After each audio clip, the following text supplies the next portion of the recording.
بسم الله الرحمن الرحيم. الحمد لله رب العالمين، والعاقبة للمتقين، ولا عدوان إلا على الظالمين. وأصلي وأسلم على نبينا محمد وعلى آله وأصحابه ومن اهتدى بهديه إلى يوم الدين. أما بعد، فقد قال الله تعالى في محكم تنزيله وهو أصدق القائلين: لو أنزلنا هذا القرآن على جبل لرأيته خاشعا متصدعا من خشية الله وتلك الأمثال نضربها للناس لعلهم يتفكرون. إلهي سبحانه وتعالى mucjizooyinka uu nebigu siiyey aad bay u badnaayeen. waxaa ka mid ahaa in cirka inta loo furay samaawaadka ilaahay uu ugu tegay subxaana wa tacaala. waxaa ka mid ahaa in laga qaaday min masjid alxaraam ila almasjid alaqsaa habeen gudihiisa ama jus ka mid ah. rasuulka sala allahu calayhi wasalam mucjizooyinkii la siiyey aad iyo aad bay u fara badnaayeen. farihiisa mararka gobol ka mida biyo ka soo burqanayay markay dadku biyuhu ku yaraadaan. waxaa dhici jirtay mararka gobol ka mida inay geeduhu salaamaan. balse mucjizada ugu weyn ee nebiga ilaahay siiyey nebiga siiyey sala allahu calayhi wasalam waxaa ka mid ah qur-aanka kariimka ah. qur-aankan kariimka ah ilaahay waxa uu ka dhigay mucjizada ugu sarraysa ee nebigiisa uu siiyey sala allahu calayhi wasalam. sidaa darteed ayay tahay mucjizo khaalida ah oo waaraysa ilaa maalinta qiyaamaha.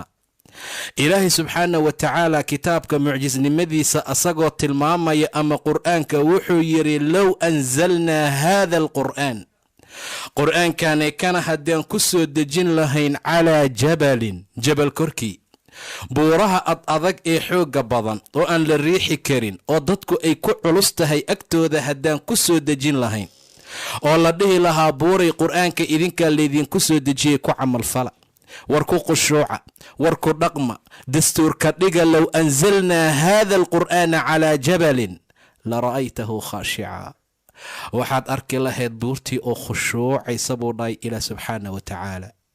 buurtii oo khushuucsan ayaad arki lahayd. la ra'aytahu khaashican, intaa kadib mutasadican, go-ay soo jexjexmaysa. waa min khashyati illaah, cabsi ilaahay darti. qur-aanku waxaa loogu talagalay inay ummaddu ku cabsadaan. wasarafnaa fiihi min alwaciid, wax allaala waxa waciid ahoo hanjabaada oo goodi ah ayaan ku soo celcelinay lacallahum yattaquun, intaa inay cabsadaan buu yidhi ilaah subxaana wa tacaala.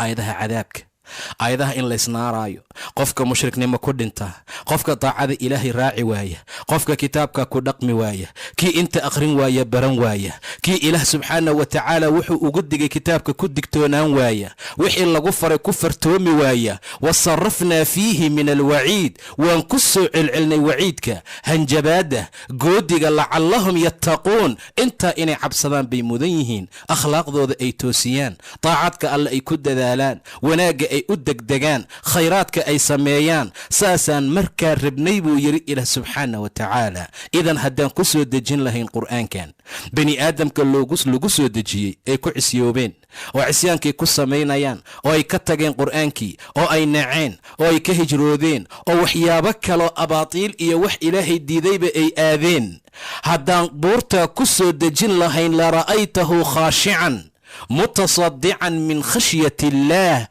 cabsi ilaahay darteed ayay la go'i lahaayeen. wa tilka alamthaal, waa mithal buu dhahay ilaahay.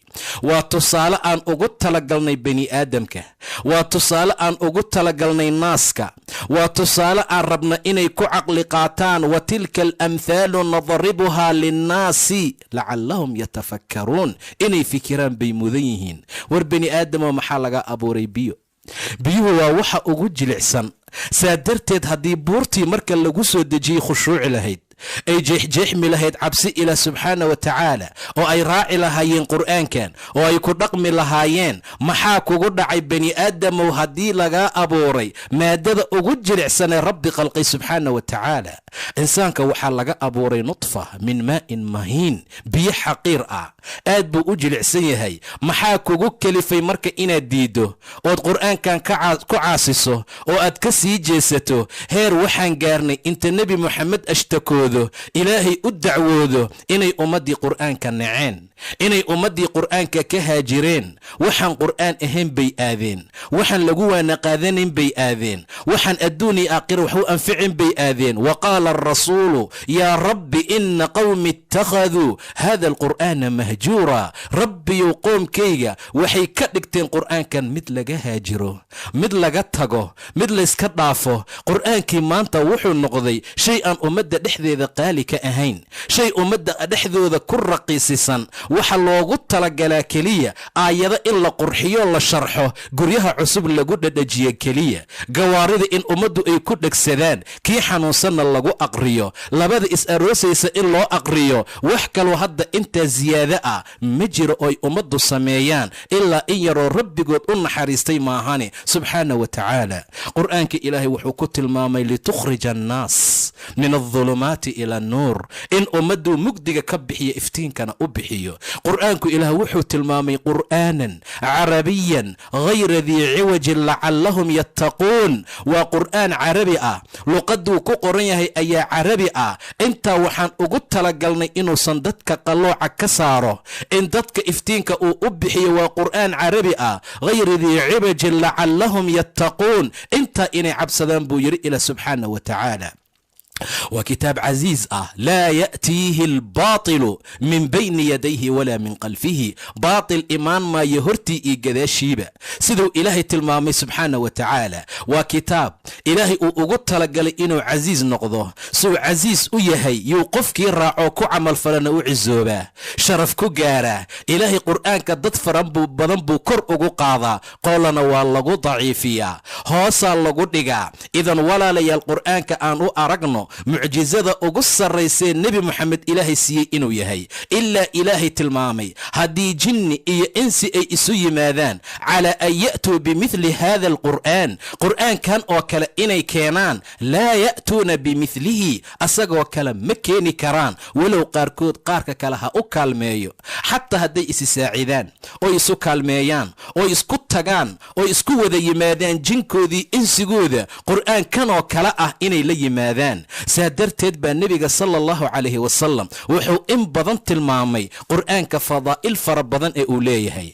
qofkii bartii, qofkii aqriya, qofkii ku dhaqmi, qofkii ku camalfala, iyo kii ummadda baraba wanaag fara badan in agtiisa laga gaarayo ilaa agtiisa subxaana wa tacaala. nebigu wuxuu yidhi khayrukum man tacallama alqur'aana wa callamah. waxaa idinkugu fiican oo idinkugu khayr badan oo idinkugu sarreeya qofka qur'aanka barta ummaddana bara buu yidhi nebiga sala allahu calayhi wasalam. macallimiinta qur'aanka u khayr badan, macallimiinta qur'aankii alla dartii u baratay, ummaddana alla dartii u barta, oo khayrka iyo wanaagga ku raadisa, oo rabta in bulsho quraa'ahoo qur'aanka akhrisa la helo oo ay soo baxaan. waa jiilka ama dadka ugu fadliga badan, uguna khayrka badan ummadda nebiga sala allahu calayhi wasalam. waayo qur'aankii oo kalaamkii alla ahaa ayay xambaareen, kiibay markaa barteen, kiibay ku dhaqmeen, kiibay ku camalfaleen. intaa ka bacdi bay ummaddii gaarsiiyeen, jiilkii soo koraayay bareen, dadkii waaweynaabay bareen,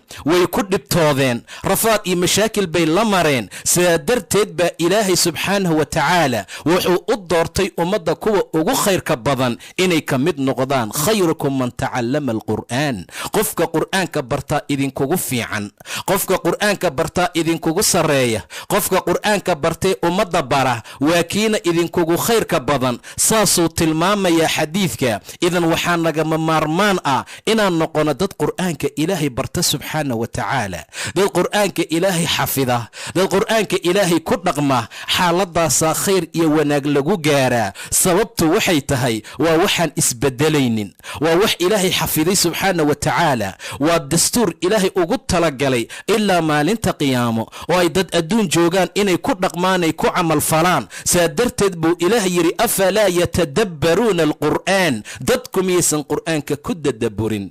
tadabburka waxaa loola jeedaa waa markaad aayadda akhrinayso macaanideedna inay kaa daadegsan tahay, waa in waxa ay kuu ishaarayso aad aadi kartood samayn karto, waa waxa ay kaaga digayso inaad ka hari karto. qofku miyay xilligaa gaarin dadka afalaa yatadabbaruuna alqur'aan am calaa quluubin aqfaaluha, mase quluubtay ka qufulan yihiin, mase quluubtay ka daboolmeen, ma qalbigooda ayaan qur'aanka gelayn. ma gelayo hees baa ku hormaray, ma gelayo muusig baa loogu raaxeeyaa, qalbigii ma gelayo xaaraan baa ku daadegay, qalbigii ma gelayo adduun baa looga fakaraa. saa darteed buu ilaah yidhi am calaa quluubin aqfaaluha. aayad kale afalaa yatadabbaruuna alqur'aan walow kaana min cindi gayri illaah lawajaduu fiihi ikhtilaafan kathiira. qur'aanku miyaysan dadka fiirfiirinin, macaanidiisa miyaysan ku dhaqmin, aynan ku tadabburin. maxaa ku dhacay oo ay mar kasta qur-aanka uga jeesanayaan? aayad kasta marka la akhriyo, markay soo degto,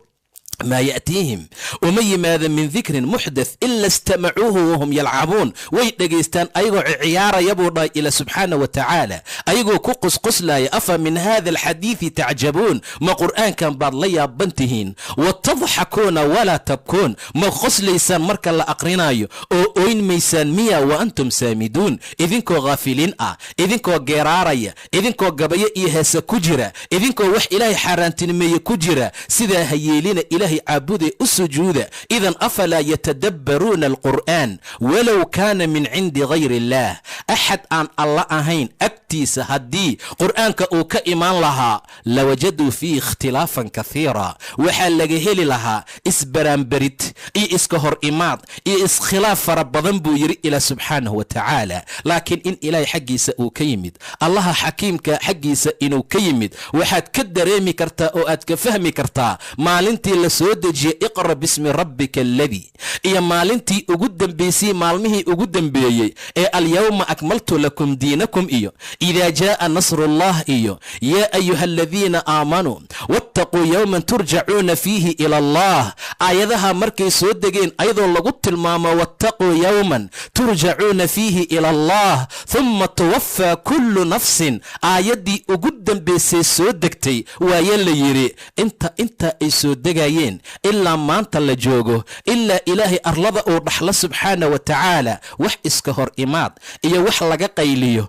iyo wax dhibaataa inuusan ku imaanin qur'aanka. innaa naxnu nazalna adikra wa innaa lahu laxaafiduun, anagaa soo degsanay, anagaana ilaalinayna ayuu yidhi ilaahay subxaanahu wa tacaala. saa darteed waxaad ka fahmaysaa alla caadil ah oo xakiim ah agtiisa inuu ka yimid, wax iska hor imaad ah ma jiro. waa dhaqan dastuur ah oo loogu talagalay meel walba in lagu hago. masaajidka qur'aanka loogu talagalay in lagu hago, suuqa masaajidka loogu talagalay inuu ku socdo, guryaha waxaa loogu talagalay in looga dhaqmo qur'aanka ilaah subxaana wa tacaala. wadada, meel kasta, xafiisyada, meel walba oo la joogo waa inuu joogaa. laakiin waxaan joognaa qarni ummaddu ay u fahmeen qur'aanka in masaajidadu ay ku eg yihiin. masaajidka iyo meel kasta asaa loogu talagalay. bulwal iyo dhibaatay ku jireen ummadda, walbahaar iyo dhib baa lagu sugnaa. dadku asnaan bay caabudi jireen, ilaahay keyrkii baa la caabudi jiray,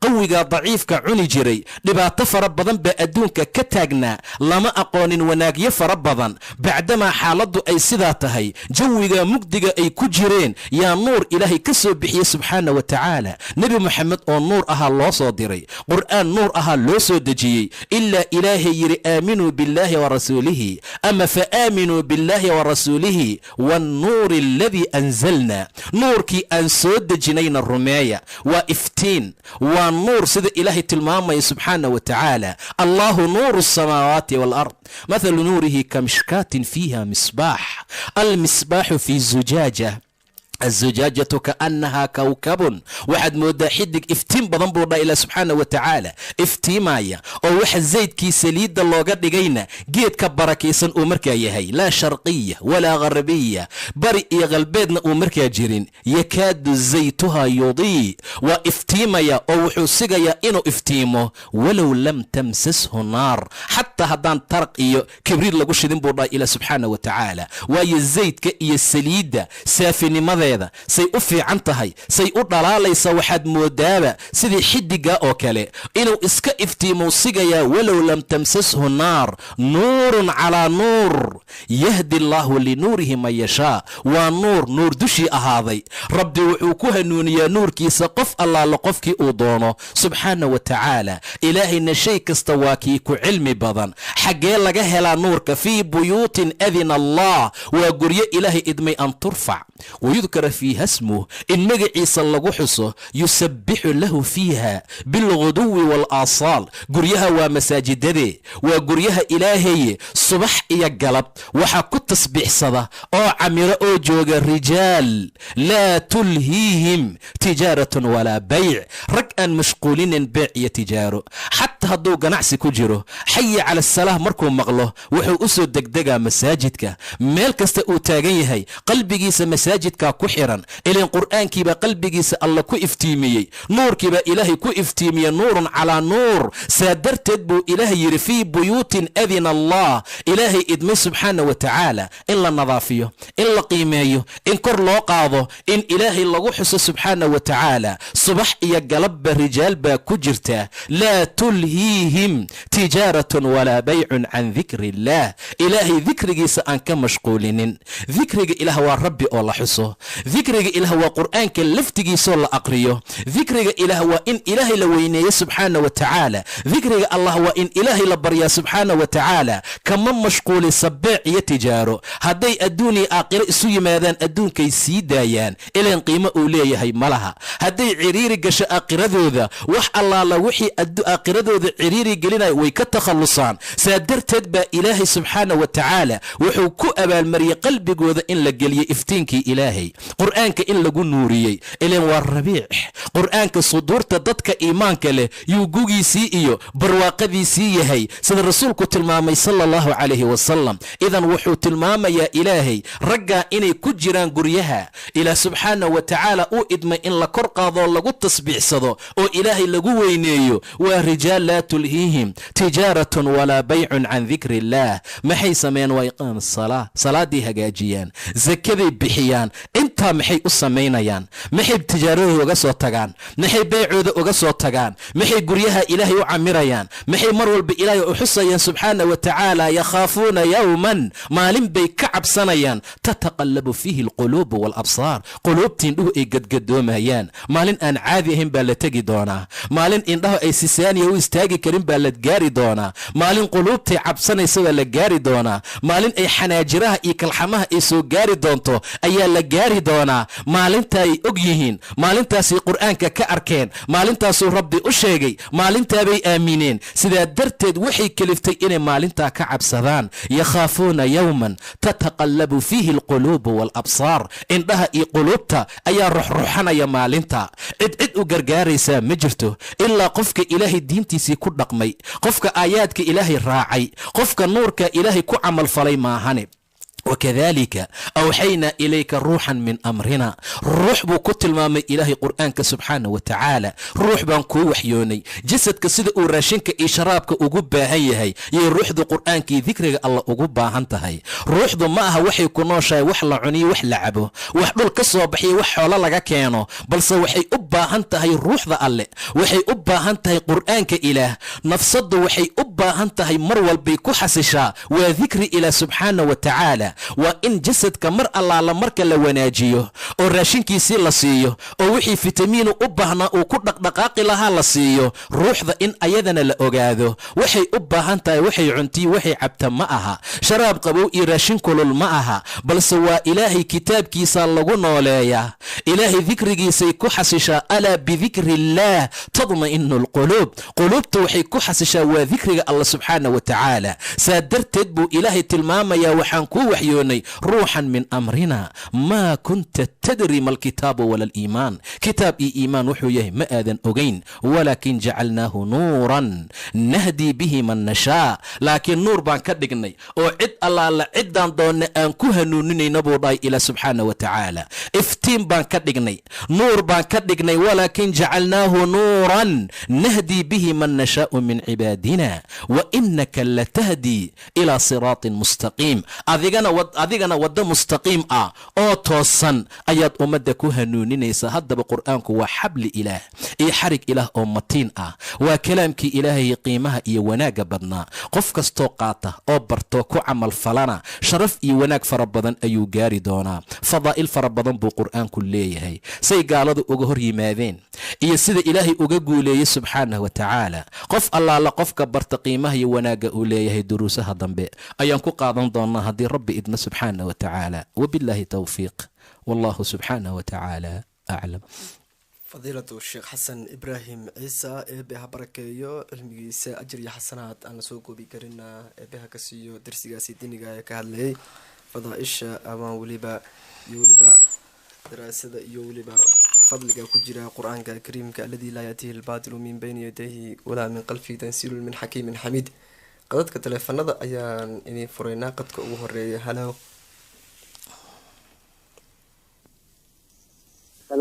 asalaamu calaykum walaal, magacaaga? walaal xasan axmed ee magaalada nairobi ka soo wacayo. xasan kusoo dhawow barnaamijka su-aasha aad qabto. walaal su-aasha weydiila diinta qur-aanka macnaha zaaid macnaha zaaid u dhegeystaa, marka zaaidna oo jecelahay. marka subaxii markaan shaqo soo toosay 12 kasoo tago guriga, marka intaan guriga ku dhex shido qur-aankii aan kasoo taga caruurtiina waa hurdaan, marka maxay la soo gaaraan arrintaas? waad mahadsan tahay xasan, eebanaha ku barkeeyo. bismi illaahi raxmaan raxiim. saad u jeceshahayna ilaahay ha kuu jeclaada insha allahu tacaala. qur-aanka dhegaysigiisa wuu noo imaan doonaa. asagana dhegaysiga laftigiisa lagu helaaba fadaa'il iyo wanaag, sida ilaahay tilmaamay waidaa quri'a alqur'aan fastamicuu lahu wa ansituu lacalakum turxamuun. marka guryaha qur-aanka lagu shido aad bay u fiican yihiin. dadka hurdaaya haddaadan dhibaynin oo dhib aysan u gaarsiinin, ama saad adiga ku qasbayso ayagu aysan rabin, marka wax dhibaataa kuma sugna insha allahu tacaala.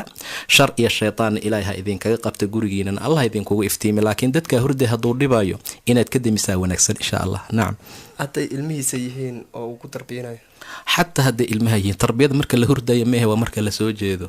ilaa cilmihii way hurdayaan. waxaa dhici karta maantoon iskuul bay jireen, waxbay akhrisanayeen, xilay hurdayaan inay tahay, haddana uu qur-aanku kusii dhibo, marka dhibaatay gaaraysaa insha allah. nacam, qadka xiga ayaan eegaynaa. halo asalaamu calaykum walaal, adiga oo raalli ah raadiyaha iska bakti magacaaga iyo su-aasha. walaal magacayga caasha la dhahaa, waxaan jooga xagar dheer. haye su-aasha aad qabto caasha. waa idin salaamaya. shiiqa waxaan weydiinayaa hilibka oo macnaha dadka oo aan la hubin ay gowraceen, sida hadda kawaanada aan wax ku gadano oo kaleeto. waxaan rabaa bal in gowracaas wax la iiga sheego. inta kale waxaan rabaa si adoo weyse qabo aad hilib cunto suugo leh oo hilib ku jiro aad cunto ma ka weysaysanaysaa? caasha, hilibka waa kala duwan yahay. hilibkee waay midka aad cuntay marka aad weysada qabto? hilibka geela oo kawaanada lagu qalo. waad mahadsan tahay. sheekha u gudbinaya su-aalaas. bismi illaahi raxmaan raxiim. dadka muslimiinta taxasuska iyo baarbaarka looma ogolo marka hore, ilaa wax yaqiina la helo. waxyaabaha laga shakisan yahay waa gooni. dac maa yuriibuka ilaa maa laa yuriibuk. laakiin amaysaa tahay muslimiinta looma ogola. wax allaale wixii xalaala waa inay isticmaalaan, wixii xaaraam cadna waa inay ka tagaan. umuur mushtabihaada baa jiree dadka badankoodu aysan ogeyn. haddii meeshu ay ku badayihiin muslimiin, waxba yaan la baarbaarin ilaa aad ogaato wax sida loo gowracay xaqiiqdooda sida ay yihiin, balse halaysaga tilmaamo. caaisha waxay tiri rasuulka allow dad baa hilib noo keena, intaa kabacdi ma ogin annaga in isimkii lah iyo in lagu qalay iyo in kale, idinka bismillaahi dhahe cuna buu dhahay nabiga sal alla aleyhi wasalam. marka qofka muslimka ah baarbaarka iyo takallufka iyo dhibaatada faraha badan waa loo diidayaa. wixii xaqiiqo idin muuqdo idin daahira ku camalfala. ha cunina wax allaala waxaan lagu xusin ilaahay magaciisa, cuna wixii ilaahay magaciisa lagu xusa buu yidhi ilaah subxaana watacaala. taasi waa mid. ta kale hilbaha marka aad cunto ama suuga ha ahaado ama wax kale ha ahaada, hilbahoo dhan waa la tilmaamayaa, dhib ma laha, laakiin hilibka geela maahane. asaga xaadiid baa tilmaantay in asaga laga weysaysanaya haddii ilaah idmo subxaana watacaala. nacam. sheekh eebe waa baari, waa qafuur raxiim. nacam. waxa uu ummadiisa jecel yahay in ay u toobad keenaan mar walba. waxa uu tusaaleeyaa wadooyin fara badan oo ay ku gaari karaan.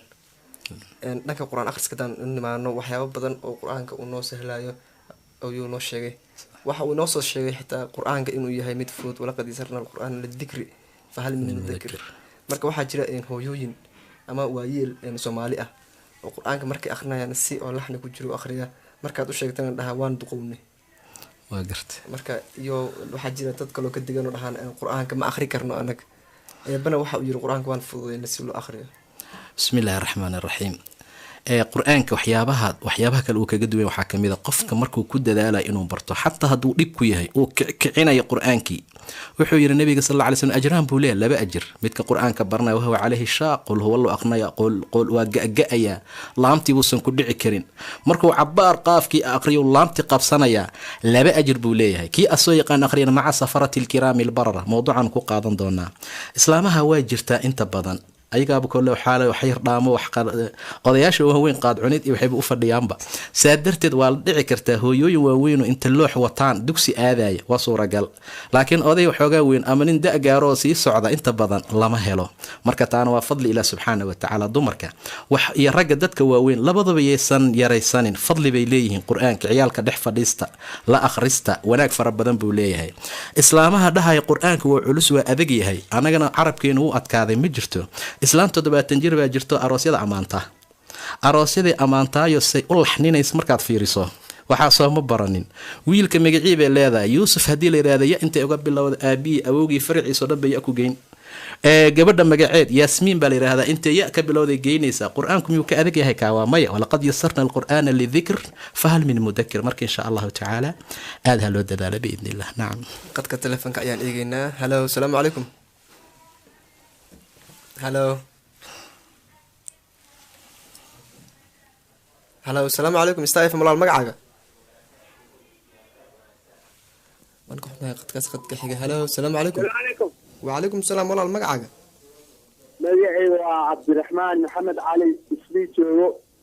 haye cabdiraxmaan, su-aasha sheekh weydiinayo waxa waaye niyow xabsi tansaaniya ku yaalaan ku jiray. marka xabsiga ku jiro muddo 9 bilood xabsiga ku jiray.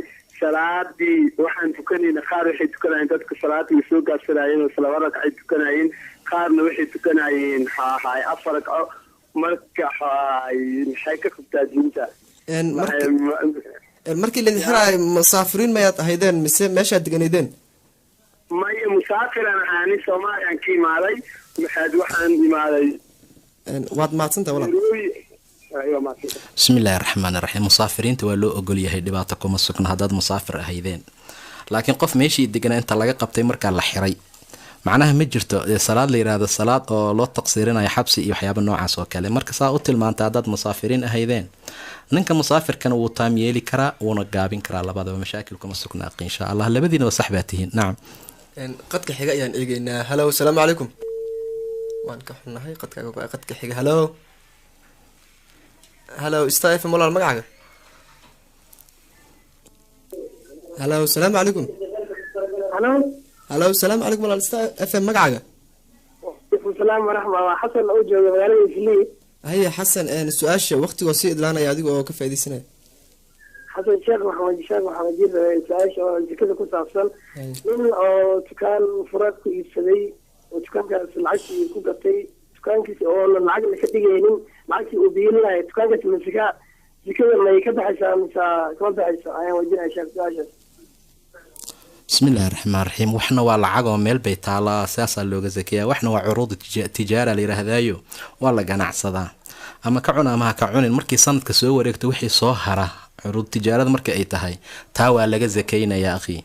dukaanka waxa yaala waa la qiimeynayaa, sanadkii markuu soo gaaray inta taala saasaa markaa looga sakaynaya marka la qiimeeyo wixii markaa ku jira ee la dhihi maayo waa la biilanaya keliya. inta kale ha lasii isticmaalo wixii kasoo baxa waxaasoo dhan, laakiin sanad markay kugu soo wareegto wixii gacantaada ku jira, marka hadday tijaaro tahay waa la qiyaasa, hadday lacag meel tahalna waa laga bixinaya insha allahu tacaala. dukaankii aad lahayd laakiin dukaanka laf ahaantiisa lagama zakeeyo. qofka faraska uu leeyahay wuu yidhi nabigii addoonkiisa zaka ma aha. guri baad leedahay zaka male, bas baad aad leedahay baskii baa ku shaqeeya, zaka lagama rabo baska laf ahaantiisa. way dhici karta haddii lacag soo baxdo meel loo dhigo sanad ay kasoo wareegto nasaabkiina gaaro, marka insaan looga zakeeya insha allah. nacam. fadiilada sheekh xasan ibraahim ciise eebe ajir iyo xasanaad aan la soo koobi karin ha ka siiyo darsigaasi diiniga ah, annagana kuwii ka waana qaata qur-aankana akhriya eebe ha inaga dhigo, maskaxdeennana u jilciya iyo carabkeennaba. dhanka farsamada waa cabdulaahi axmed nuur. sheekh marar badan ayaan ku dhahnay gunti iyo gabagabadii, maanta waxaan ku leenahay maadaama qur-aan aan ka hadlaynay inoo duce adigoo nagu marka hore noo akhrinaysa aayado qur-aan karim. bismi illahi raxmaan iraxiim. inkasta waqtigii gabagaba yahay meel kalena aan usii socdo, marka waxaan isku dardaarmaynaa marka hore akhrinta qur-aanka iyo kulli in lagu dadaalo. qof kasta waa inuu qalbigiisa qur-aan geliyaa, wax uun haba yaraato ha badnaato, sida loo kala badsadaa loo kala ajir badan doonaa saan tilmaami doonee insha allahu tacaala. marka waxaan idinkula dardaarmayaa walaalayaal, qur-aanka yaan laga haajirin, qur-aanka ha la aqriyo, qur-aankana qalbiga wax un ha la geliya haddii ilaah idmo. ilahina hanoo wada fududeeya dhammaan. inta xanuunsan ilahay caafimaad taama allaha siiyo, intii dhibaataysan dhibka allah ka qaado, intii murugaysan murugta allah ka qaado, intii qur-aan doonaysa inay baratan ilahay ha u fududeeya, qalbigooda allah ku iftiimiya. allahuma aamiin, allahuma aamiin. amiin. fadiilada sheekh xasan ibraahim ciise waa u mahadsan yahay. dhanka farsamada waa cabdulaahi axmed nuur, anigoo idaajaa ah ayaa inii daadinayay barnaamijka. mar kale waxaan idin leenahay qur-aanka korsheegtada studio